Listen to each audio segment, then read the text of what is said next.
In 1200 BCE, the world was thriving. Egypt was the wealthiest empire on earth. Pharaohs built mountains out of stone. Their armies had never been defeated. Their gods were eternal.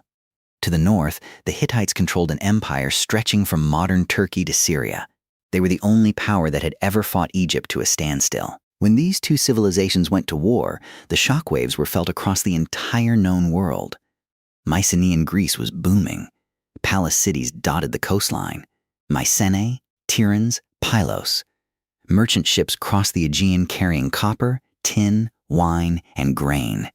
A vast Bronze Age trade network connected every major power from Greece to Mesopotamia. And at the center of it all sat Ugarit, the greatest trading city the world had ever known. Merchants from Egypt, Canaan, Cyprus, the Aegean, and Anatolia all met in its harbors. It was Bronze Age globalization. Everyone was connected. Everyone was prospering. The scribes in these kingdoms kept meticulous records on clay tablets, on papyrus, on stone walls. They wrote down their inventories, their treaties, their royal marriages, their military victories. They had no idea they were about to stop writing. Forever. The warnings came first. Around 1210 BCE, something began moving across the Mediterranean. Letters started arriving in palace archives. Urgent, desperate, written in the diplomatic language of the age. The king of Elachia, Cyprus, sent a letter to the king of Ugarit. Enemy ships have been sighted. 7 ships of the enemy came and attacked us. They did great harm. Enemy ships are in our midst. Ugarit wrote back to Egypt. The enemy fleet has already burned our cities. We are being attacked from the sea. Please send troops immediately. Egypt never replied in time. The last letter ever found in the Ugarit archive was written during the attack itself. The scribe was mid-sentence when the city burned.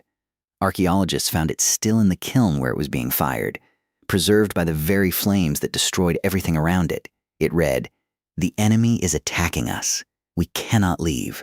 May the gods bring us back safely." They never came back. What happened next is almost impossible to comprehend.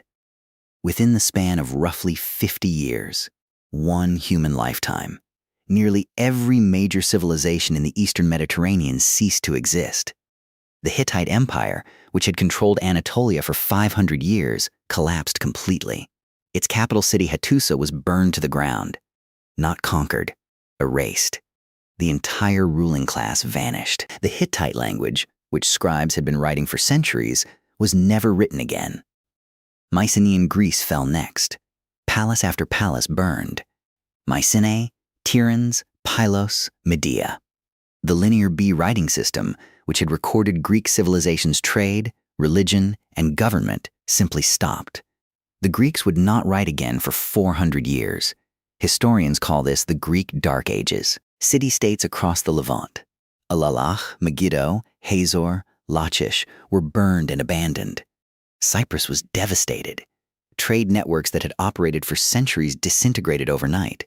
Ugarit, the jewel of Bronze Age commerce, was destroyed so completely that it was never rebuilt. It simply ceased to exist as a city. Archaeologists discovered it only in 1929, buried under 1,000 years of silence.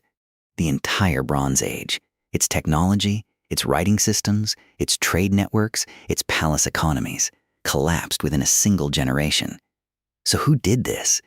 The only civilization that survived with records intact was Egypt, and the Egyptians wrote about what attacked them, carved it into temple walls in enormous detail. Ramesses III, who became pharaoh around 1186 BCE, recorded 2 massive battles against what the Egyptians called the peoples of the sea, or the Sea Peoples. His temple at Medinet Habu shows them in stunning detail: warriors in feathered headdresses, warriors in horned helmets, warriors with round shields and long swords, weapons different from anything in the Egyptian army, fleets of ships with bird-head prows, entire families traveling with ox carts as if they were migrating, not just raiding. Ramesses listed their names: the Peleset, the Checker, the Shekelesh, the Denyen, the Weshesh. These names have fascinated historians for over a century. The Peleset may have become the Philistines of the Bible. The Denyen may be the Danons, Homer's name for the Greeks. The Shekelesh may have ended up in Sicily. But here's the mystery. We don't know where they started. No single origin point, no homeland. They seem to come from everywhere and nowhere simultaneously. Some archaeologists think they were refugees, people displaced by earlier collapses, forming a massive coalition of the desperate. Others think they were raiders who became migrants after destroying too much to go back to. Others think climate change, drought, and famine pushed entire populations off their land. The truth is, 3,000 years later, we still don't know. Egypt almost didn't survive. In the 8th year of Ramesses III's reign, around 1178 BCE, the Sea Peoples launched a coordinated assault by land and sea simultaneously. It was the largest military operation the ancient Mediterranean world had ever seen. Ramesses recorded what happened at the Battle of the Delta. They were coming forward toward Egypt, while the flame was prepared before them. Their hearts were confident and trusting. The Egyptian army met them at the mouth of the Nile. Ramesses deployed his fleet in a pincer formation, trapping the Sea People's ships against the shore. Egyptian archers on land rained arrows into the packed vessels. The battle was a massacre. Egypt survived, barely, and Ramesses knew it. He carved the entire battle onto the walls of his mortuary temple. He wanted the gods to know he had saved civilization. But everything to the north and east of Egypt was already gone. And then, they vanished. After the battles with Egypt, the Sea Peoples disappear from the historical record. There are no more inscriptions describing their movements, no more desperate letters in palace archives, no more records of attacks. Where did they go? Some of them stayed. The Peliset settled on the coast of Canaan and became the Philistines, who the Israelites would fight for centuries. DNA evidence from Ashkelon, published in 2019, showed that the Philistines had European ancestry, consistent with people who had migrated from the Aegean. Some may have sailed west, to Sardinia, Sicily, Italy, where similar archaeological disruptions appear around the same time. Some may have simply dissolved back into the populations they had passed through, people without a homeland eventually becoming someone else's ancestors. But the world they left behind was unrecognizable. The Bronze Age was over. The great palaces would never be rebuilt. The trade networks would take centuries to recover. The writing systems were gone.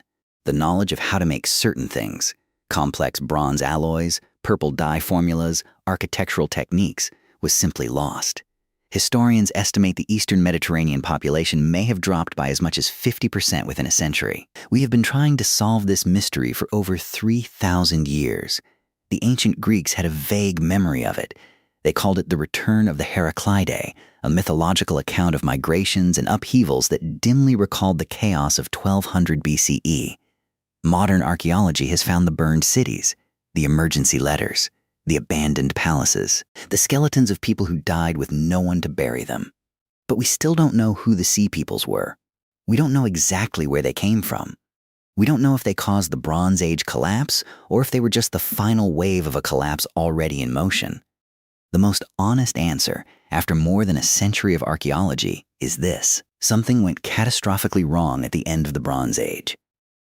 And a mysterious confederation of warriors, appearing from the sea, destroying everything in their path, was at the center of it. They left behind burned cities and unanswered questions. They built no monuments. They wrote no histories.